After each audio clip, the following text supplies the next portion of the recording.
दोस्तों नमस्कार। स्वागत है आप सभी का प्रज्ञा एजुकेशनल यूट्यूब चैनल पर।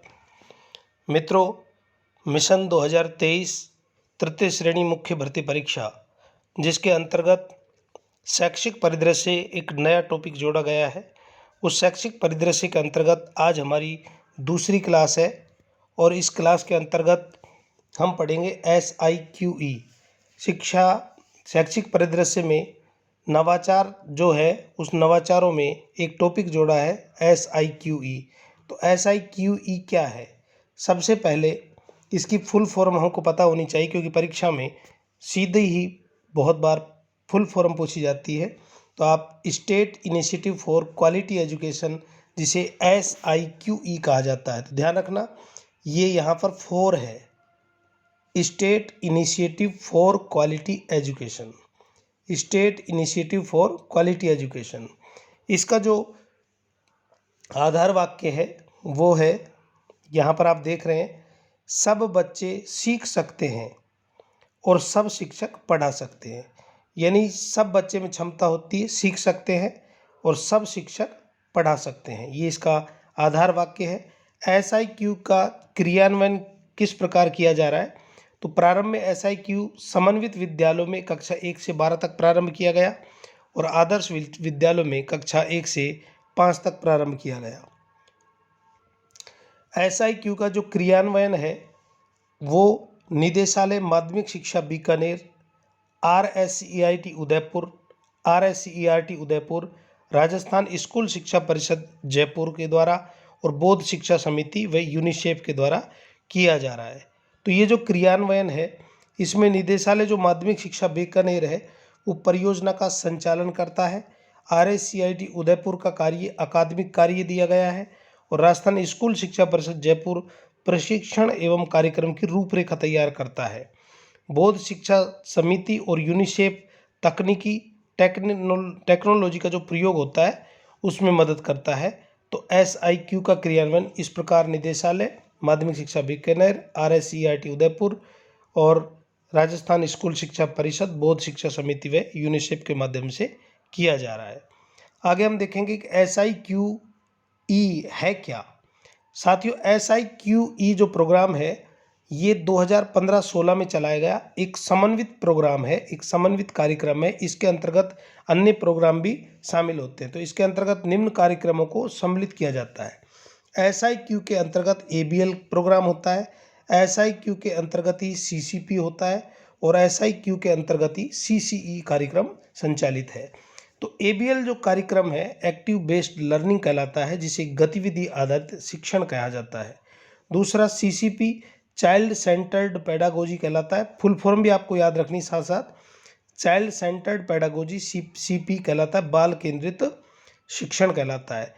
और CCE जो है यहाँ पर कंटिन्यूअस एंड कॉम्प्रिहेंसिव इवोल्यूशन कहलाता है। तो यहाँ पर सतत और व्यापक मूल्यांकन, तीनों की हम यहाँ पर चर्चा करेंगे। जो SIQ के अंतर्गत ही ये प्रोग्राम संचालित है। ये SIQE एक समन्वित कार्यक्रम है। यहाँ पर नीचे नोट डाल करके स्पष्ट किया गया है, आप देख सकते हैं। ये तीनों सीखने सिखाने की एक ऐसी समन्वित प्रक्रिया है जिसमें प्रत्येक बच्चे के सीखने के स्तर, गति, रुचि को ध्यान में रखकर शिक्षण व मूल्यांकन कार्य कौन करता है? शिक्षक द्वारा किया जाता है। यानी यहाँ पर जो एक्टिव बेस्ड लर्निंग है, ABL है, CCP है और CCE जो है, इनके माध्यम से बच्चे के स्तर क्या है, बच्चे की गति क्या है और रुचि क्या है, उसको ध्यान में रखकर शिक्षण और मूल्यांकन कार्य शिक्षक द्वारा करवाया जाता है। यहाँ पर आप देख रहे हैं विद्यालय में गतिविधि आधारित जो शिक्षण है उसकी तकनीक। तो गतिविधि आधारित शिक्षण यानी जो क्रिया करके बच्चे को सिखाते हैं, तो उस तकनीक में ABL कक्ष बनाया गया और लहर कार्यक्रम संचालित है। ABL जो है एक्टिव बेस्ड लर्निंग जो है, उसके अंतर्गत ही ABL कक्ष बनाया गया। ABL कक्ष कक्षा 1 और 2 के लिए होता है। इसमें दीवार पर कमरा होता है लगभग 20 फुट का, उसमें दीवार पर चारों तरफ चित्र बने होते हैं। कक्षा 1 और 2 के लिए होता है। बहुत सारे जो है काउंटिंग होती है, चित्र बने होते हैं, बाराखड़ी ANR होते हैं, अन्य जो गतिविधियाँ हैं, जो परिवेश की जो चीज़ें हैं उनके चित्र बने होते हैं, तो वो ABL कक्ष होता है। दूसरा लहर प्रोग्राम, SIQ के अंतर्गत कक्षा 1 से 5 तक के लिए लहर कक्ष की स्थापना की जानी है। यहाँ पर लहर कक्ष बहुत सारे विद्यालयों में संचालित भी है, लेकिन कई जगह अभी नहीं है, तो वहाँ पर लहर जो कक्ष है, लहर प्रोग्राम है, उसके अंतर्गत लहर कक्ष की स्थापना करनी है। लहर क्या होता है? Learning enhancement activity in Rajasthan. Learning enhancement activity in Rajasthan लहर प्रोग्राम कहलाता है। अब बात आती SIQE का संचालन। तो साथियों, SIQE का जो संचालन है के लिए राज्य व जिला स्तर पर समितियों का गठन किया गया। राज्य स्तर पर अलग समिति बनाई और जिला स्तर पर अलग समिति बनाई। यहाँ पर हम राज्य स्तर की समिति की बात करें तो राज्य स्तर पर परियोजना परिचालन समिति का निर्माण किया गया। यानी राज्य स्तर पर समिति है परियोजना परिचालन समिति, राज्य कार्यकारी समूह और राज्य शैक्षिक समूह। तो राज्य स्तर पर जो परियोजना परिचालन समिति है, इसका काम क्या है, कार्य क्या है? नीतिगत निर्णय लेना। जो भी नीतिगत निर्णय होते हैं, वो निर्णय लेने का कार्य, डिसीजन लेने का जो कार्य है, वो परियोजना परिचालन समिति का होता है। राज्य कार्यकारी जो समूह है, SIQ कार्यक्रम की दिन प्रतिदिन की जो गतिविधियां हैं उनका प्रबंधन करना, मैनेजमेंट करना राज्य कार्यकारी समूह का कार्य है। और राज्य शैक्षिक समूह जो है, समस्त शैक्षणिक व तकनीकी मुद्दों के लिए शीर्ष निकाय है। तो राज्य के सभी टेक्नोलॉजी का उपयोग करना, तकनीकी मुद्दों के लिए या तकनीकी जो टेक्निकल समस्याएं, प्रॉब्लम, उनको समाधान है, इससे संबंधित शीर्ष निकाय है राज्य शैक्षिक समूह। इसके बाद हम बात करते हैं, दो SIQ का संचालन के लिए 2 समितियां हैं। राज्य स्तर पर हमने बात कर ली, अब हम बात करते हैं जिला स्तर पर। जिला स्तर पर जिला कोर ग्रुप की स्थापना की गई। जिला कोर ग्रुप, जिला स्तर पर SIQ कार्यक्रम का नोडल प्रभारी ADPC होता है। यानी कि जिला कोर ग्रुप जो बनाया जिला स्तर पर, तो जिला स्तर पर जिला कोर ग्रुप SIQ कार्यक्रम जो संचालित होता है, उसका नोडल प्रभारी जो है जिला कोर ग्रुप का, तो ADPC को बनाया गया। ADPC का मतलब एडिशनल डेवलपमेंट प्रोजेक्ट कोऑर्डिनेटर, अतिरिक्त जिला परियोजना समन्वयक होता है। और दूसरा होता है जिला अकादमिक समूह।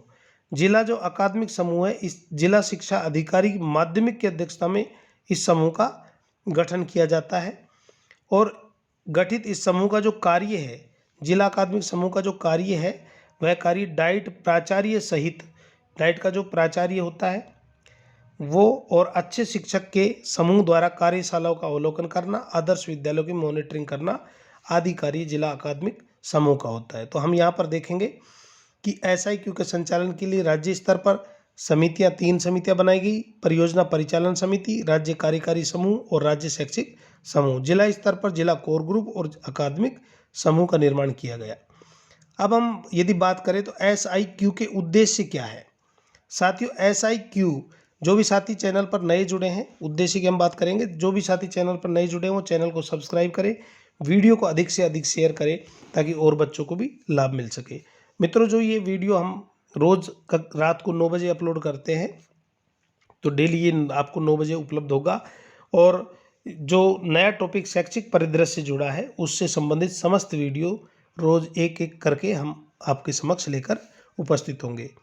यहाँ पर SIQ का उद्देश्य क्या है? यहाँ पर बाल केंद्रित शिक्षण द्वारा बालक को सीखने के पर्याप्त अवसर प्रदान करना। तो बच्चा स्वयं करके सीखता है, तो सीखने के पर्याप्त अवसर, बच्चों में परीक्षा के भय को दूर करना, क्योंकि जो 8वीं तक है वहाँ फेल तो करते ही नहीं है। तो CC जो प्रोग्राम चला है वो इसलिए भय को दूर करने के लिए चल रहा है। तो SIQ में बच्चों को परीक्षा के भय से दूर करना, ये भी इसका प्रमुख उद्देश्य है। गतिविधि आधारित शिक्षण के द्वारा शिक्षण अधिगम प्रक्रिया को रुचिकर, आनंददायी और प्रभावी बनाना, यानी एक्टिव बेस्ड लर्निंग के माध्यम से खेल खेल में या गतिविधि करवा करके जो शिक्षण अधिगम प्रोसेस है उसको इंटरेस्टिंग बनाना। ज्ञान को स्थायी प्रभावी बनाते हुए शिक्षा की नींव को मजबूत करना। इसके बाद हम बात करें तो बच्चों में सृजनात्मक मौलिक चिंतन का विकास करना, इस तरह अनुसार शिक्षण योजना बनाकर कार्य करते हुए शैक्षिक प्रगति को नियमित रूप से दर्ज करना, यानी जैसा बच्चे का कक्षा का स्तर है उसके अनुरूप योजना बनाना और उसके अनुरूप शिक्षण कार्य करवाना और शैक्षिक प्रगति को नियमित रूप से पोर्टफोलियो और उसमें दर्ज करना। बच्चों को पर्याप्त अवसर उपलब्ध करवाते हुए उन्हें संज्ञानात्मक व्यक्तित्व विकास के अवसर प्रदान करना। बालकों के अधिगम स्तर में गुणात्मक विकास के साथ साथ नामांकन और ठहराव में वृद्धि करना। तो यहाँ पर गुणात्मक डेवलपमेंट तो करना ही है, साथ में नामांकन बढ़ाना, और यदि कोई बच्चा नाम कटवा कर जाता है तो उसको नाम काटने के लिए उसको रोकना है, उसको ठहराव करना। शिक्षकों का समुदाय से जुड़ाव सहित बच्चों की उपलब्धि एवं प्रगति को अभिभावकों के साथ नियमित रूप से साझा करना, ये जो है SIQ के प्रमुख उद्देश्य हैं। अब यदि हम बात करें SIQ के अंतर्गत एक प्रोग्राम चलता है CCE। तो साथियों, जो CC प्रोग्राम है, CC की फुल फॉर्म कई बार परीक्षा में पूछी गई है, तो CC की फुल फॉर्म ध्यान रखना, कंटिन्यूअस एंड कॉम्प्रिहेंसिव इवोल्यूशन, सतत और व्यापक मूल्यांकन CC कहलाता है। राज्य में संचालित समस्त राजकीय विद्यालयों, चाहे वो प्राथमिक हो, उच्च प्राथमिक हो, माध्यमिक हो या उच्च माध्यमिक की कक्षा 1 से 5 तक विद्यार्थियों के शैक्षिक स्तर उन्नयन के उद्देश्य से state initiative for quality education यानी SIQE कार्यक्रम चल रहा है, जिसके अंतर्गत शिक्षकों की क्षमता संवर्धन के साथ साथ बाल केंद्रित पेडागोजी यानी CCP, चाइल्ड सेंटर्ड पेडागोजी के आधार पर सतत एवं व्यापक मूल्यांकन की प्रक्रिया, गतिविधि आधारित शिक्षण यानी एक्टिव बेस्ड जो लर्निंग की प्रक्रिया को अपनाया गया है। कार्यक्रम का क्रियान्वयन निदेशालय प्रारंभिक शिक्षा के द्वारा, माध्यमिक शिक्षा के द्वारा, राजस्थान प्रारंभिक शिक्षा परिषद और राजस्थान माध्यमिक शिक्षा परिषद तथा SCERT उदयपुर के द्वारा किया जा रहा है। यहाँ पर हम CC के बारे में विस्तार से पढ़ेंगे।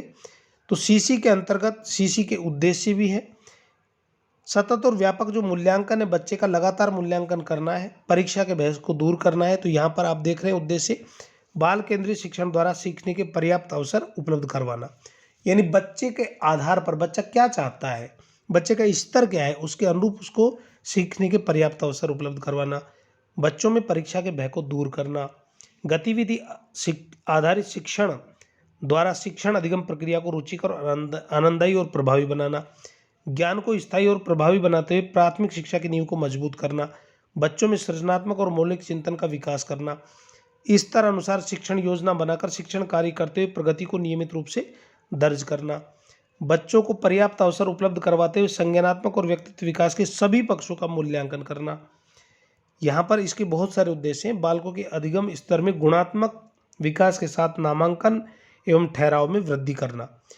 जो एक्टिव SIQ के उद्देश्य थे उसी प्रकार इसी के उद्देश्य है, क्योंकि ये प्रोग्राम इसी के अंतर्गत चल रहा है, SIQ के अंतर्गत। और शिक्षकों का समुदाय से जुड़ाव के तहत बच्चों की उपलब्धि एवं प्रगति अभिभावकों से साझा करना, यानी जो काम जो उद्देश्य SIQ के हैं वही उद्देश्य CC के हैं। तो इसका जो प्रारूप क्या है, CCE जो प्रोग्राम है इसका प्रारूप क्या है, तो ध्यान रखें, इसका जो प्रारूप है, खाका है, एक डायरी आती है, उस डायरी के अंतर्गत अनुक्रमांक होते हैं, अध्यापक डायरी होती है, उसमें लेसन प्लान बनाने होते हैं, तो अनुक्रमांक होते हैं, रोल नंबर होते हैं 1 से 30 तक। यदि किसी कक्षा में 30 से अधिक नामांकन है तो अतिरिक्त पृष्ठ का उपयोग होगा, और यदि 30 तक नामांकन है तो एक ही पेज में वो सभी बच्चों का नामांक आ जाएगा। इस प्रारूप में शिक्षक पोर्टफोलियो, रचनात्मक आकलन, चेक लिस्ट, कार्य, कक्षा कार्य, गृह कार्य, मौखिक क्रियाएं, परिचर्चा, कक्षीय प्रक्रियाएं, शिक्षक अनुभव, समावधि पर किए जाने वाले पेपर पेंसिल टेस्ट के आधार पर ग्रेड दर्ज करेंगे। यानी जो प्रारूप है, इस प्रारूप में जो ग्रेड दी जाएगी उनका आधार ये सभी रहेगा, जो उसके डेली हम गतिविधि करवाएंगे, पोर्टफोलियो में जो दर्ज करेंगे वो उसकी ग्रेड का आधार रहेंगे। ध्यान रहे कि योगात्मक आकलन, जब भी 3 टर्म होंगे, अभी मैं आपको बताऊंगा फर्स्ट, सेकंड और थर्ड, तो जो 3 टर्म होंगे प्रत्येक टर्म में एक रचनात्मक आकलन होता है, रचनात्मक, और एक होता है योगात्मक। तो योगात्मक आकलन जो होता है वो पूरे पाठ्यक्रम जब हम पढ़ा देते हैं उसके अंत में होता है। जैसे SA1 का जो पाठ्यक्रम है उसको हमने पूरा पढ़ा दिया, उस लास्ट में कौन सा आकलन करेंगे, योगात्मक आकलन। तो योगात्मक आकलन से समेकित जो ग्रेड है, जो ग्रेड प्राप्त हुई है बच्चे की, उस ग्रेड को हम यहाँ पर दर्ज करेंगे। तो जो समेकित ग्रेड है वार्षिक आकलन अभिलेख पंजिका, देखो ध्यान रखना, ये जो एक अभिलेख पंजिका है जिसमें बच्चे का रिकॉर्ड रहेगा, वार्षिक आकलन अभिलेख पंजिका, यानी योगात्मक आकलन से जो समेकित ग्रेड आएगी, एक जो ग्रेड आएगी जो, उस ग्रेड को वार्षिक अभिलेख पंजिका में दर्ज करना चाहिए और उसमें हम दर्ज करते हैं। तो आपसे ये पूछा जाए कि बच्चों के योगात्मक आकलन की समेकित ग्रेड को किस में दर्ज किया जाता है, तो आपका उत्तर होगा वार्षिक आकलन अभिलेख पंजिका। चूंकि ये शिक्षक का स्वायत्त क्षेत्र है, अतः इसका उपयोग, इसका कोई गणितीय सूत्र निर्धारित नहीं, यानी क्या ग्रेड देनी ये टीचर का स्वयं विवेक पर निर्भर है। यहाँ पर हिंदी, अंग्रेजी, गणित जिन अधिगम क्षेत्रों के सम्मुख कक्षा स्तर अंकित है, उसके सामने टर्म के दौरान विद्यार्थी जिस कक्षा स्तर की उपलब्धि को प्राप्त की है वह कक्षा अंकित की जाएगी। यानी जो हम टेस्ट लेंगे उसमें मान लो तीसरी कक्षा का बच्चा है और तीसरी कक्षा का हमने टेस्ट लिया, योगात्मक आकलन लिया, तो योगात्मक आकलन में यदि उसकी लेवल दूसरी कक्षा का आता है तो हम उसके सामने उसकी ग्रेड दर्ज करेंगे। इसके बाद कक्षा 1 और 2 के पर्यावरण के विषय में योगात्मक आकलन ऐसे 1 और ऐसे 3 के आधार पर, मौखिक गतिविधियों के आधार पर ग्रेड दर्ज की जाएगी। इन कक्षा 1 और 2 में पर्यावरण विषय नहीं चलता, कक्षा 3 से चलता है। इस कारण से योगात्मक आकलन जो होगा बच्चे का, तो ऐसे 1 और ऐसे 3 के गतिविधियों के आधार पर, मौखिक गतिविधि के आधार पर हम उसकी ग्रेड दर्ज करेंगे।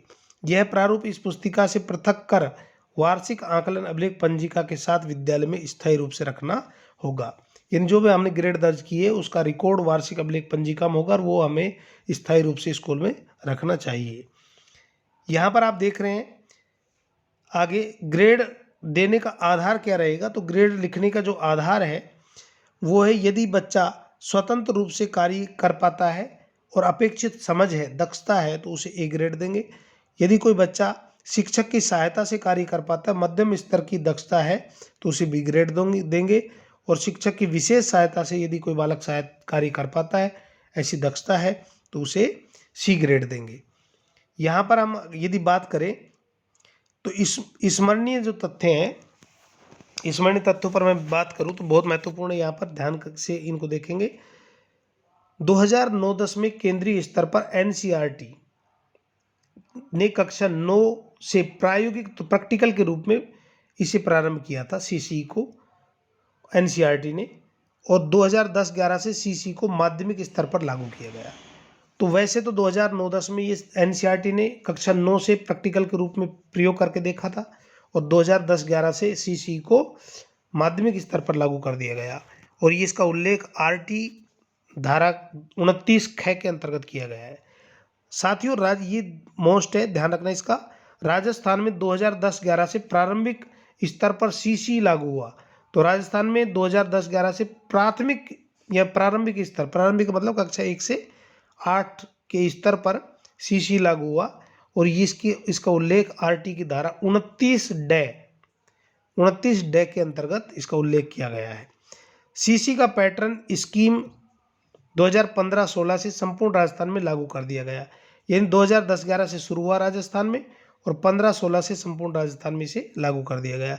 एनसीएफ 2005, आरटी 2009, प्रारंभिक शिक्षा परिषद जयपुर, बोध शिक्षा समिति की अनुशंसा पर राजस्थान राज्य में जयपुर अलवर जिले की नीमराणा तहसील के 60 प्राथमिक विद्यालयों की कक्षा स्तर 2 से सीखने सिखाने के सिद्धांत सीसी को लागू किया गया।